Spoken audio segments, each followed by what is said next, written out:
The text message arrived 3 weeks before the wedding. It wasn't an invitation. It was a final ice-cold dismissal. My mother, Carol, was getting married for the 3rd time. An event she had meticulously designed to be the defining moment of her life. The text read, "Darling, I've had to make some cuts. I'm afraid your new position is simply too distracting. We need this day to be about me, not your success." It's nothing personal. It was the most personal rejection I'd ever received. My own mother disinvited me from her wedding because my light was too bright. She wanted the spotlight. She wanted me to pay for it too. I decided to ensure that when that spotlight finally hit her, it exposed every single shadow she was hiding. If you've ever been the scapegoat in your family, if you've ever had your achievements dismissed or twisted into a threat, this story is for you. Hit the like button if you believe true power is held in silence, and subscribe so you don't miss the next time a narcissist finally meets their match. My name is Sarah, and my whole life was defined by the roles Carol, my mother, assigned to us. My existence was never a celebration. It was a comparison. I was the scapegoat, the child who was too analytical, too quiet, and who, worst of all, never reflected the dazzling, perfect image my mother demanded. My older sister, Lisa, was the golden child, beautiful, easily managed, and eternally praising mom. In Carol's narrative, Lisa was the glittering success who married well and stayed close. I was the rebellious intellectual, the one who moved 3 states away and made her own fortune in a field Carol couldn't even pronounce: corporate financial compliance. I had internalized the lesson that success was not something to share, but something to guard. My father had taught me that love was conditional. Carol taught me that success was a target. I clawed my way through years of brutal work, earning my master's degree and carving out a highly specialized career. This career gave me not only financial independence, but also a vast network of connections, and, most importantly, a deep professional understanding of where people cut corners. That knowledge, I would soon discover, was the most powerful weapon in my arsenal. Carol's current fiancé, Victor, was her latest prop, handsome, vaguely European, with a decent background in international trade, which made him seem worldly and sophisticated. The wedding, her 3rd, was a multi-day spectacle set to culminate in a non-negotiable 2-week honeymoon to the Maldives, all designed to be Instagrammed and gushed over by her friends. 3 months ago, my professional life took a massive leap. I landed a director role at a major investment firm. I received a significant 6-figure bonus, and my picture and a brief profile were published in a national business trade publication. I should have known Carol couldn't handle the competition. The passive-aggressive calls started immediately. "Sarah, you sound so busy," she'd coo, with a saccharine tone that hid pure resentment. "Are you going to be able to fit us in? You know how small you'll have to make yourself look." She wasn't asking me to attend. She was demanding I shrink. The rejection came in that cold text, 3 weeks before the ceremony, confirming I was cut from the wedding for being too distracting. It stung. The familiar searing pain of being told your core self is unacceptable. I sat there, rereading the words, feeling a dizzying mix of humiliation and loneliness. But then, the final unforgivable insult arrived 2 days later. Carol texted again, bypassing any pretense of affection or regret. "Since you won't be attending, and you know how expensive the honeymoon is, it's customary for guests who can't make it to send a substantial gift. Victor and I have allocated your spot's budget to the honeymoon suite upgrade. If you contribute $5,000 toward our Maldives suite, I'll know you're not bitter about being left out." I physically recoiled. My hands gripped my phone so tightly the plastic creaked. She was not only banning me from celebrating her life, but she was charging me an entry fee for my own exclusion. The narcissism was so brazen, so total, that it transcended mere rudeness and became something genuinely predatory. I was just a walking resource, a wallet to be emptied before being discarded. I looked at my bank account, flush with my recent bonus. I could write that check and never notice the loss, but the idea of funding her flawless escape after she had stabbed me with such cruelty made my blood run cold. Every doubt I had about my worth came flooding back, whispering that maybe she was right. Maybe I was just a source of funds, easily replaced and easily dismissed. But the doubt quickly curdled into something else. Absolute, targeted fury. I spent the next 24 hours in a haze of internal conflict. I felt the powerful, irrational urge to spite her, to write the check, just so she couldn't claim I was bitter. Then, the sensible adult part of my brain screamed back, "Don't reward bad behavior. Don't pay the ransom." I called my sister Lisa, desperately seeking common sense, or perhaps just a single word of sisterly solidarity. Lisa, she demanded $5,000 for a wedding I'm not allowed to attend. Lisa's response was infuriatingly dismissive. "Oh, Sarah, don't be so dramatic. It's Mom. It's what she expects. She knows you have it. Just send the money, write a sweet card, and be happy for her. Don't you dare make waves. This is her last chance at happiness. Don't make waves." That phrase, the mantra of the golden child, was the emotional blueprint of my entire painful childhood. Be quiet, accept the dismissal, and provide the validation. Lisa couldn't fathom a reality where Carol wasn't the center of the universe.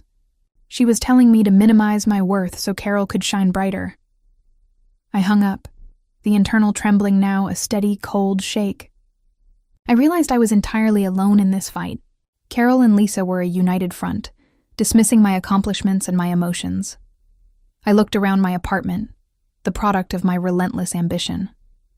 I had fought for every square foot of it. I had worked through countless sleepless nights to build a career where I controlled the data, controlled the risk, and controlled my own destiny. Carol wanted me to voluntarily surrender my power and pay her for the privilege. That's when the decision crystallized. I wouldn't pay the ransom. I wouldn't fight her with tears. I would fight her with the only thing she truly understood: consequence.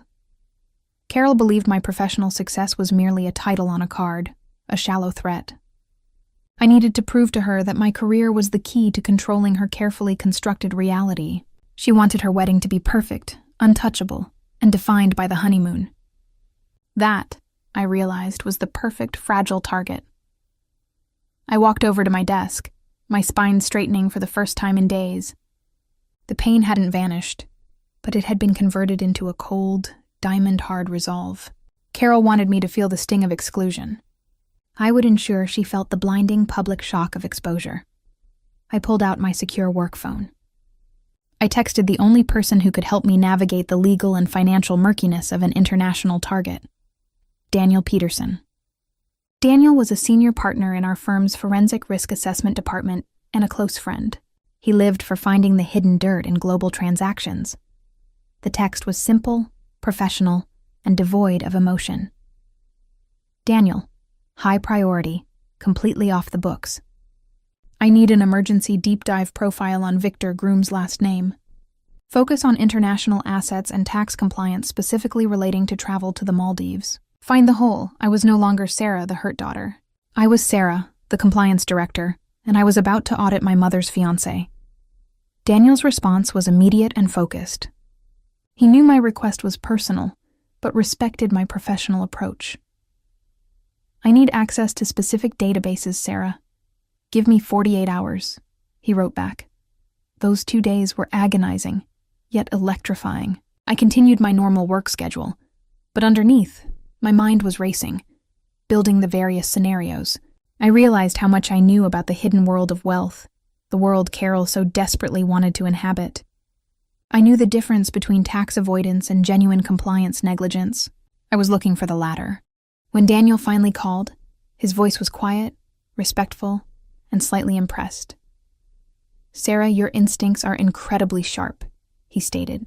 "Victor is cleaner than most, but I found one thing. His international trade company made a sizable, unreported asset transfer of about $150,000 to an offshore shell entity 6 months ago. It's structured to be just under the threshold for automatic red flagging. But it's visible if you know where to look. It's sloppy, but not necessarily a crime." He paused, letting the data sink in. Here's the kicker, though.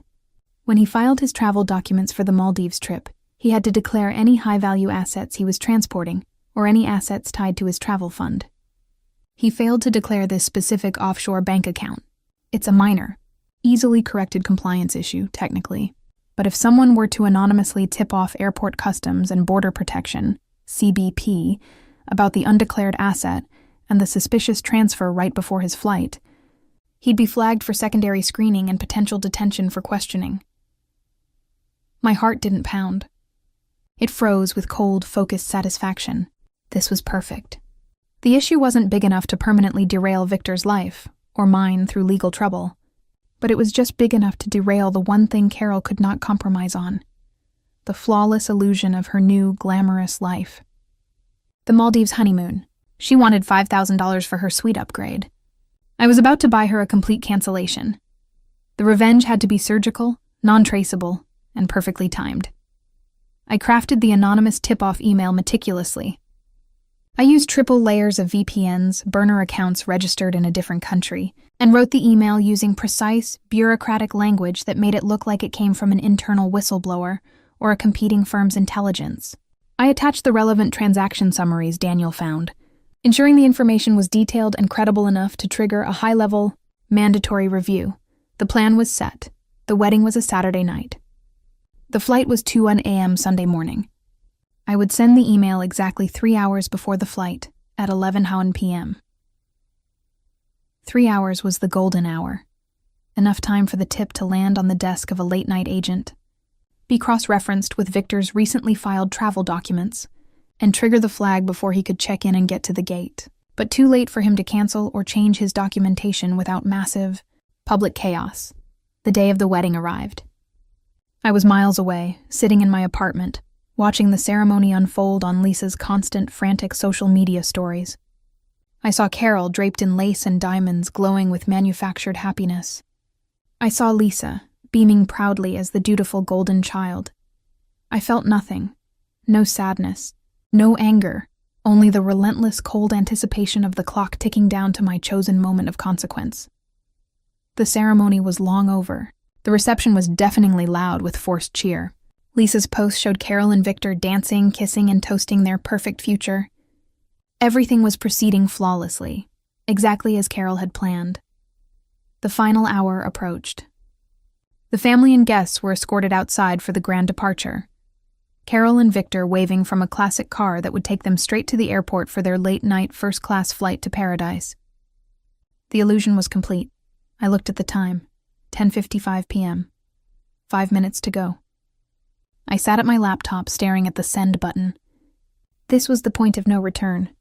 I was about to drop a digital bomb on my mother's perfect life. My hand hovered over the trackpad. I remembered Carol's text. "I'll know you're not bitter."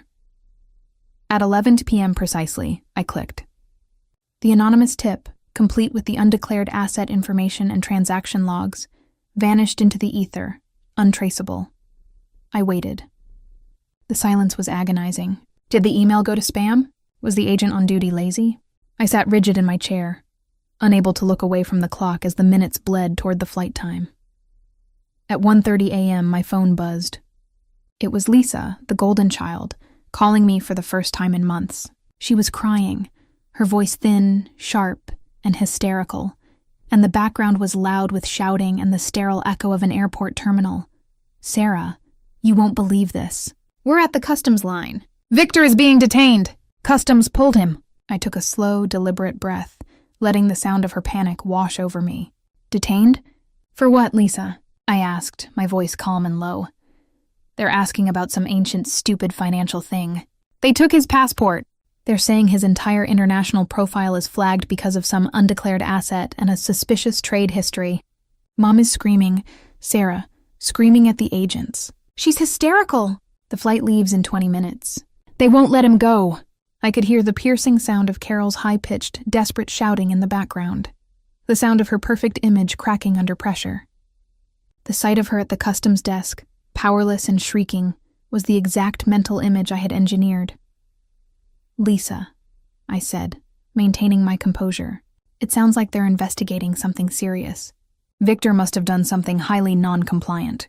Tell Mom I was sad to miss the wedding, but I hope she enjoys her quiet night alone in the airport hotel room."